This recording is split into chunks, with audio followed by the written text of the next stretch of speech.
दुनिया भर की खबरों से हम आपको रखेंगे अप टू डेट अपने प्रोग्राम दुनिया अपडेट में। तो देखना ना भूलिए दुनिया अपडेट रविवार शाम 6 बजे ईटीवी के सभी हिंदी चैनलों पर।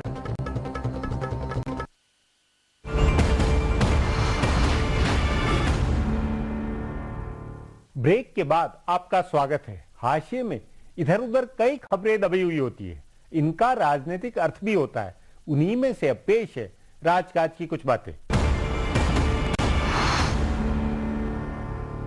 उत्तर प्रदेश की दोनों क्षेत्रीय पार्टियों सपा और बसपा ने अपनी चुनावी दौड़ शुरू कर दी है। कांग्रेस और भाजपा ने अभी शुरुआत भी नहीं की है, जबकि सपा और बसपा ने आधा रास्ता तय कर लिया है। दोनों पार्टियों ने लोकसभा चुनाव के लिए अपने उम्मीदवार तय कर लिए हैं। जानकार सूत्रों के मुताबिक सपा के 63 और बसपा के करीब 60 उम्मीदवारों की सूची बन गई है। बसपा ने तो अभी से अपनी बूथ कमेटियों को सक्रिय कर दिया है और उसके मंडल कोऑर्डिनेटर नियमित उनकी रिपोर्ट प्रदेश अध्यक्ष राम अचल राजभर और मायावती तक पहुंचा रहे हैं। सपा और बसपा दोनों ने अपने तय किए उम्मीदवारों को संकेत दे दिया और उनसे कहा गया है कि वे अपने अपने चुनाव क्षेत्र में रहें। हालांकि दोनों पार्टियों के सूत्रों का कहना है कि अंतिम मौके पर कुछ उम्मीदवार बदले जा सकते हैं, लेकिन मोटे तौर पर यह तय हो गया कि कौन कहां से चुनाव लड़ेगा। दोनों पार्टियों ने अपने कार्यकर्ताओं को ये भी संकेत दिया है कि किसी भी समय चुनाव हो सकते हैं। देश की सबसे बड़ी कम्युनिस्ट पार्टी ने अपने सबसे बुजुर्ग कॉमरेड समर मुखर्जी का जन्मदिन मनाया है। समर मुखर्जी बुधवार को 100 साल के हुए हैं। जाहिर है ये बड़ा मौका है। उनके बारे में खबर है कि वे पिछले 72 साल से कोलकाता की सीपीएम कम्यून में रहते हैं। ऐसे में उनके 100 साल के होने का जश्न मनाया जाना चाहिए। इसके लिए सीपीएम ने अपनी परंपरा तोड़ी है। पार्टी के राज्य सचिव विमान बोस ने कहा कि सीपीएम जन्मदिन मनाने के खिलाफ रही है। सिर्फ समर मुखर्जी के लिए ये नियम तोड़ा जा रहा है। सीपीएम के नेताओं ने 1999 में अटल बिहारी वाजपेयी के 75 साल पूरे होने के जश्न का बड़ा विरोध किया था। वाजपेयी ने 1999 में लगातार दूसरी बार सत्ता संभाली थी और उसी साल वो 75 साल के हो रहे थे। भाजपा ने बड़े धूमधाम से उनका 75वां जन्मदिन मनाया था। तब सीपीएम के सीताराम येचुरी ने इस पर सवाल उठाए थे और कहा था कि ये पैसे की बर्बादी है। उनका कहना था कि ये पश्चिम की परंपरा है, व्यक्तिवादी परंपरा है और कम्युनिस्ट पार्टियां ऐसी बातों में विश्वास नहीं करती हैं। अब उन्हीं की पार्टी जन्मदिन मना रही है। अपनी नेता बिरादरी इन दिनों इतनी परेशान है कि अपने संकटों की असली वजह बूझ नहीं पा रही है। टीम केजरीवाल और सिविल सोसाइटी संवैधानिक संस्थाओं के मारे सभी है। यह बदले वक्त की बदौलत है, लेकिन कांग्रेस और भाजपा एक दूसरे की साजिश मानते हुए एक दूसरे को गालियां दे रहे हैं। इस पर आगे चर्चा करें उससे पहले देखें मेरा ये खुलासा। कांग्रेस अध्यक्ष सोनिया गांधी ने रामलीला मैदान की रैली में भाजपा को कोसते हुए कहा कि जो दूसरों के लिए गड्ढा खोदता है उसके लिए कुआं तैयार रहता है। इसी तरह भाजपा के नेता कांग्रेस पर आरोप लगा रहे हैं कि वह खुद भ्रष्टाचार में डूबी है, लेकिन भाजपा को कोस रही है।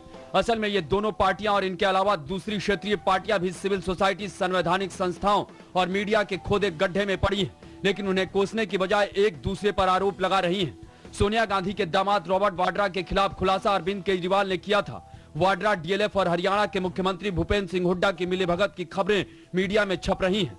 इसी तरह सलमान खुर्शीद का खुलासा भी मीडिया और केजरीवाल की टीम ने किया।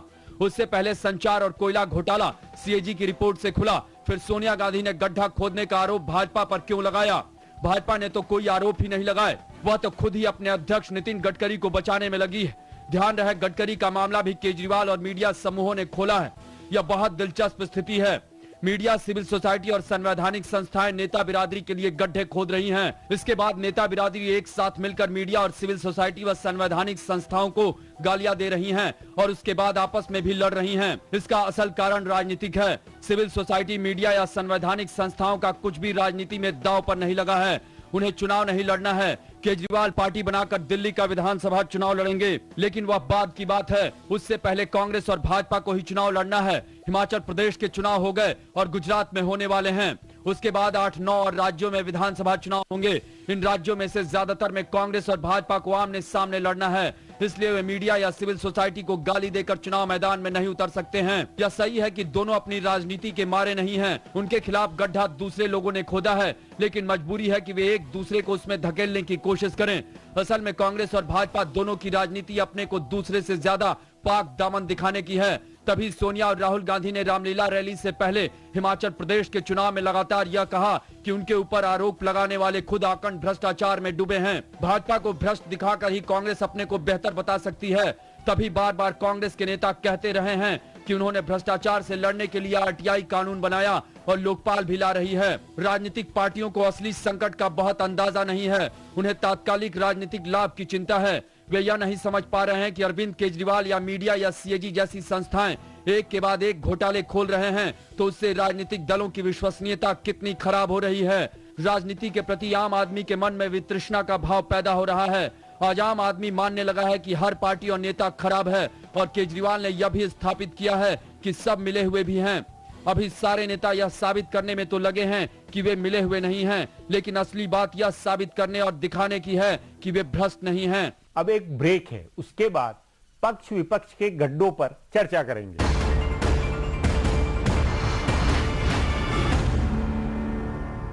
बीबीसी, दुनिया को है जिस पे भरोसा।